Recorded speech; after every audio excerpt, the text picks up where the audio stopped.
খোৱা নাই আৰু তেনেকৈ বনাই খাবলৈও মানে তেনেকৈ সুবিধা নাই আৰু বস্তু বাহিনী যিকেইটা আছিলে দুই এটা সেইকেইটাও পানীত পৰি গোটেই নষ্ট হৈ আছে এতিয়াও আৰু ধান আছিলে অলপ সেইখিনি পাছফালে আছিলে সেইখন চাংখনো পৰি থাকিলে মানে 1.5 মাহ 2 মাহ ঘৰৰ ভিতৰত পলস সোমাই আছে পলক মানে একাঁঠো পলক হৈ আছে এই ভিতৰত আৰু যিকেইটা কাপোৰ কানি আছিলে গোটেই পালংখন পাল্টি মাৰিলে কাপোৰ কানি গোটেই মানে আপোনাৰ পানীত তিতি আছে এতিয়ালৈকে এতিয়া ল'ৰা ছোৱালী কেম্পত আছে আৰু আপুনি ক'ত আছে এতিয়া মই ঘৰতে আছো আৰু কি কৰিবা আৰু চাঙৰ ওপৰত চিলিঙৰ ওপৰত বহিছো আৰু তেনেকৈ বাকী মানুহৰ ৰিলিফ কেম্পত আছে কেম্পত আছে অসুবিধা মানে দেখিছে এয়া ঘৰৰ ভিতৰত এতিয়াও পানী আছে কমা নাই আমি খেতি কৰা মানুহ আৰু দেখিছেই তেনেকৈ আৰু আপোনালোকৰ এই অঞ্চলত কিমান ঘৰ লোকৰ বাসগৃহ আছে বগৰণি গাঁও গোটেইটো যিমান আছে ধৰক এতিয়াও পানী ভিতৰত সোমাই আছে এতিয়াও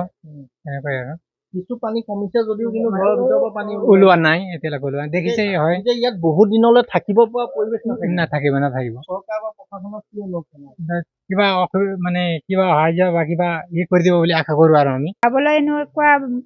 বনাই খাবলৈ জেগা ভালকে পোৱা নাই থাকিবলৈ ৰাস্তাত বহিবলগীয়া হৈছে তথাপি আমি কেইজনমান আছো ঘৰেদি খোৱা যোৱা নাই বাৰু কেম্পলৈ